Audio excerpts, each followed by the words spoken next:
नमस्ते, सदावत सलीम, मातृभूमि, जय हिंद। दोस्तों शुरू करते हैं आज के डिफेंस समाचारों को। दोस्तों पहली अपडेट की बात करते हैं तो वारी है भारत के तेजस मार्क 2 प्रोग्राम को लेकर, और कहा जा रहा है कि इस प्रोग्राम में अब देरी हो सकती है। दरअसल भारत की कैबिनेट कमेटी ऑन सिक्योरिटी ने पिछले साल यानी कि 15 सितंबर 2022 को तेजस मार्क 2 की फंडिंग के लिए $809 मिलियन सैंक्शन किए थे। लेकिन अब इस बारे में एक रिपोर्ट सामने आई है जिसमें यह कहा जा रहा है कि उस दौरान भारत सरकार ने इसमें एक क्लॉज भी शामिल किया था, जिसमें कि ये कहा गया था कि अगर अमेरिका की सरकार F414 इंजन की पूरी तकनीक यानी कि 100% तकनीक का हस्तांतरण भारत को करती है, तभी इसकी फंडिंग को अप्रूवल दिया जाएगा। और HAL की ये योजना है कि वो तेजस मार्क 2 के प्रोटोटाइप को सितंबर 2025 में रोल आउट करेगा और इसकी पहली फ्लाइट 2026 तक होगी। यही नहीं, इसकी फ्लाइट टेस्टिंग और वेपन टेस्टिंग यानी कि हथियारों का परीक्षण 2027 के अंत में किया जाएगा और इस तरीके से 2028 तक ये अपने प्रोडक्शन में आ जाएगा। लेकिन इंडियन एयरफोर्स HAL की इन सब बातों से वाकिफ़ है और इंडियन एयरफोर्स को मालूम है कि HAL अपने समय सीमा को यानी कि टाइमलाइंस को समय पर पूरा नहीं कर सकता और तेजस मार्क 2 में अतिरिक्त 2 साल और लगेंगे इसके फ्लाइट सर्टिफिकेशन और फ्लाइट टेस्टिंग के लिए, जिसमें कि हथियारों का परीक्षण भी शामिल है। इसीलिए इंडियन एयरफोर्स 50 अतिरिक्त तेजस मार्क 1 फाइटर जेट्स को खरीदना चाहती है। लेकिन यहाँ पर ये जो बात आ रही है कि अमेरिका के द्वारा F414 इंजन तकनीक भारत को देने के लिए, इस बारे में मैंने आपको डिफेंस अपडेट में भी बताया था कि अमेरिकी एडमिनिस्ट्रेशन ने GE से कहा है कि वो F414 इंजन की जो तकनीक है उसके इंटेलेक्चुअल प्रॉपर्टी राइट्स का ख्याल रखे, कहीं भारत उनका गलत इस्तेमाल ना कर सके। तो ऐसे में आप समझ सकते हैं कि कैसे अमेरिका भारत को 100% ट्रांसफर ऑफ टेक्नोलॉजी इन इंजनों की करेगा, और अगर ऐसा होता है तो भारत के तेजस मार्क 2 फाइटर जेट प्रोग्राम के लिए एक बड़ी टेंशन होगी। फिलहाल आपको क्या लगता है इस बारे में मुझे कमेंट सेक्शन में लिखकर जरूर बताइएगा। बढ़ते नेक्स्ट अपडेट की तरफ। दोस्तों भारतीय सेना अब हाई एल्टीट्यूड में जंग लड़ने के लिए अपने लाइट टैंक प्रोग्राम को अब प्राथमिकता दे रही है और भारतीय सेना ने रशिया के मेन बैटल टैंक्स का हाल यूक्रेन में देखा है, जिसकी वजह से भारतीय सेना की चिंता बढ़ गई है। अब भारतीय सेना future ready combat vehicle program को आगे रख रही है और FRCV में advance symmetric technologies, artificial intelligence, see through armour, इसके अलावा ये लंबी दूरी की लक्ष्यों की पहचान करने के लिए ये थर्मल नाइट विजन से भी लैस होंगे। यही नहीं, इनमें लॉक ऑन टारगेटिंग क्षमता भी होगी और ये स्मोक डिस्चार्ज भी कर सकते हैं, जो कि एंटी थर्मल और एंटी लेजर क्षमता के साथ होंगे। यही नहीं, भारतीय सेना ऑटोमेटिक लोडिंग सिस्टम भी खरीदना चाहती है, जो कि समय की भी बचत करेंगे और इसके साथ ही सॉफ्ट किलिंग मेजर्स और दूसरे काउंटर मेजर्स भी इसमें शामिल होंगे, जिसमें कि लेजर वार्निंग और RF सेंसर्स भी होंगे। बढ़ते अगली अपडेट की तरफ। दोस्तों भारतीय नौसेना अब अपनी 6 कलवरी क्लास की सबमरीन में लिथियम बैटरी पैक को लगाना चाहती है, जिसके लिए लोकल इंडस्ट्रीज जो पार्टनर्स हैं वो फ्रांस की फर्म नेवल ग्रुप के साथ मिलकर ये काम करेंगे। दोस्तों मैं आपको बता दूं कि लिथियम बैटरी पैक का इस्तेमाल करने से भारतीय नौसेना की जो पनडुब्बियां हैं उनकी इंड्योरेंस और जो एफिशिएंसी है वो बढ़ेगी और इनकी मेंटेनेंस कॉस्ट भी कम होगी, साथ ही साथ इनकी सेफ्टी भी बढ़ेगी। और नेवल ग्रुप DRDO के साथ मिलकर काम भी कर रहा है फ्यूल सेल बेस्ड AIP यानी कि एयर इंडिपेंडेंट प्रपोजन सिस्टम को पहली कलवरी क्लास की सबमरीन में इंटीग्रेट करने के लिए, जो कि 2025 में होगा। बढ़ते नेक्स्ट अपडेट की तरफ। दोस्तों राजस्थान के सीमावर्ती जिले जैसलमेर में भारत पाकिस्तान बॉर्डर पर सुरक्षा तगड़ी कर दी गई है। अंतर्राष्ट्रीय सीमा पर BSF को हाई अलर्ट पर रखा गया है। इसके अलावा भारतीय सेना के उच्च अधिकारियों ने सीमा पर पहुंचने के दिशा निर्देश भी जारी किए हैं। वहीं दूसरी तरफ दोस्तों पाकिस्तानी सीमा के पाकिस्तानी रेंजर्स की गतिविधियों में काफी इजाफा देखा गया है। पाकिस्तानी सीमा चौकियों पर भी रेंजर्स की संख्या बढ़ी हुई है। दरअसल पूर्व प्रधानमंत्री इमरान खान की गिरफ्तारी के बाद पाकिस्तान के जो अंदरूनी हालात हैं वो बिगड़ते जा रहे हैं। उनको ध्यान में रखते हुए अंतर्राष्ट्रीय सीमाओं पर किसी प्रकार की कोई गतिविधि ना हो और सीमा पार से किसी प्रकार का कोई दुस्साहस ना हो, उसके लिए राजस्थान से लगती पूरी सीमा पर BSF को हाई अलर्ट पर रखा गया है और सीमा पर पेट्रोलिंग बढ़ा दी गई है। इसके अलावा व्हीकल पेट्रोलिंग, कैमल पेट्रोलिंग और फुट पेट्रोलिंग में इजाफा किया गया है। इसके अलावा इलेक्ट्रॉनिक गैजेट्स के माध्यम से सीमा पर कड़ी चौकसी रखी जा रही है। बढ़ते नेक्स्ट अपडेट की तरफ। दोस्तों प्रधानमंत्री नरेंद्र मोदी ने नेशनल टेक्नोलॉजी डे 2023 का उद्घाटन किया। कहा जा रहा है कि इस खास मौके पर प्रधानमंत्री ने 5800 करोड़ रुपए से अधिक की वैज्ञानिक और तकनीकी उन्नत से संबंधित कई परियोजनाओं की आधारशिला रखी है, जिसे कि वो राष्ट्र को समर्पित करेंगे।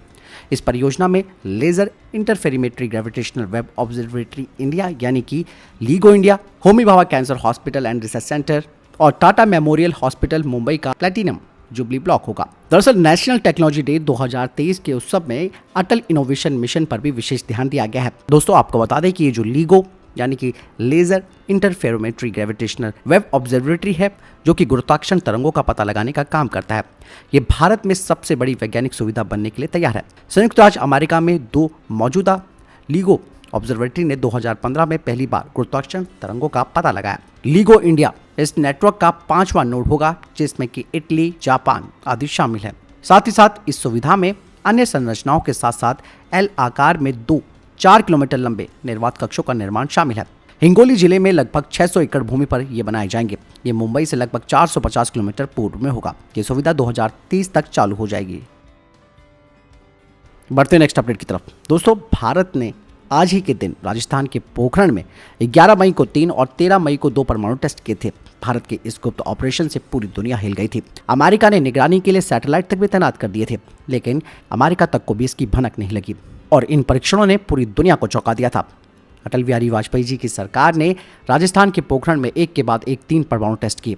भारत के इस कदम से पूरी दुनिया दंग रह गई थी। भारत ने तो अमेरिका की खुफिया एजेंसी CIA तक को भी चकमा दे दिया। दरअसल CIA ने 4 सैटेलाइट्स को पोखरण के इलाके में तैनात कर रखा था, लेकिन CIA को चकमा देने के लिए भारत ने भी पूरी तैयारी कर रखी थी।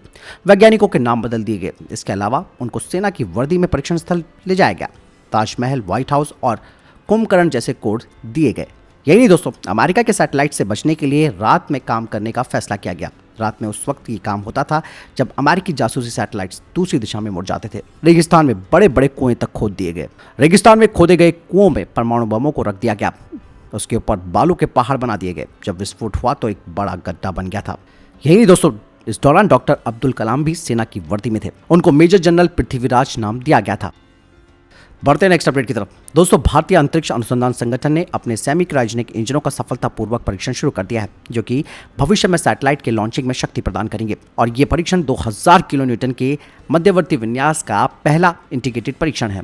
इसरो की तरफ से बताया गया कि तमिलनाडु के महेंद्रगिरी में इसरो प्रपल्शन कॉम्प्लेक्स में सेमी क्रायोजेनिक इंटीग्रेटेड इंजन और स्टेज टेस्ट सुविधा में किया गया ये सेमी क्रायोजेनिक इंजन सफल रहा। इसरो ने कहा कि यह परीक्षण 2000 किलो न्यूटन के प्रपल्सन इंजन को विकसित करने की दिशा में एक बड़ा कदम है, जो भविष्य के लॉन्च वाहनों के लिए लिक्विड ऑक्सीजन कैरोसिन प्रपल्सन संयोजन पर काम कर रहा है। इस परीक्षण ने इंजन शुरू करने के लिए सभी जरूरी शर्तों को पूरा करते हुए लगभग 15 घंटे की अवधि के जटिल चिल डाउन संचालन का प्रदर्शन किया, जिसे सफलतापूर्वक आयोजित किया गया।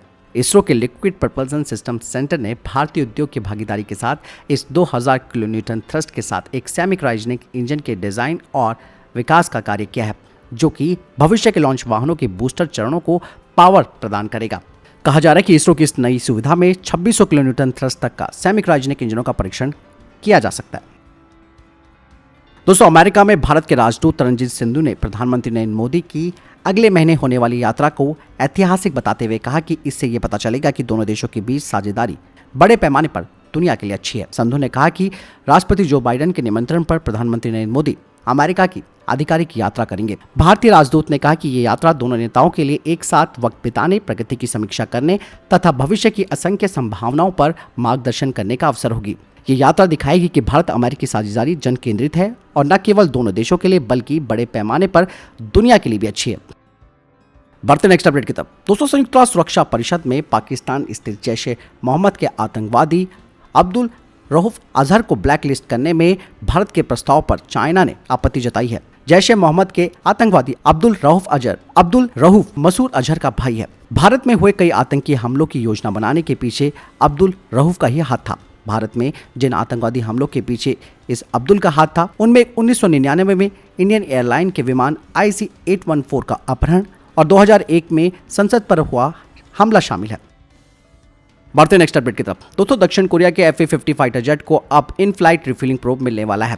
दोस्तों, FA-50 फाइटर जेट में जो सबसे बड़ी कमी थी वो इन फ्लाइट रिफ्यूलिंग प्रोब की थी। बताया जा रहा है कि अब इसमें कोबम मिशन सिस्टम के द्वारा बनाए गए इन फ्लाइट रिफ्यूलिंग सिस्टम को लगाया जाएगा और इस तरीके का अपग्रेड मलेशियन टेंडर का एक जवाब होगा, जिसमें कि इन फ्लाइट रिफ्यूलिंग जो क्षमता है वो होनी जरूरी है। बता दें कि इस नई तकनीक के जुड़ने से FA-50 फाइटर जेट की जो ऑपरेशनल क्षमता है वो काफी बढ़ जाएगी। तो फिलहाल ये थे अभी तक के टॉप डिफेंस अपडेट्स। दोस्तों, वीडियो के सामने कोई प्रश्न जवाब या आपको कोई सवाल है कमेंट सेक्शन में लिखकर जरूर पूछ सकते हैं। मिलता हूं नए वीडियो के साथ। चैनल जरूर सब्सक्राइब कीजिएगा। जय हिंद, वंदे मातरम।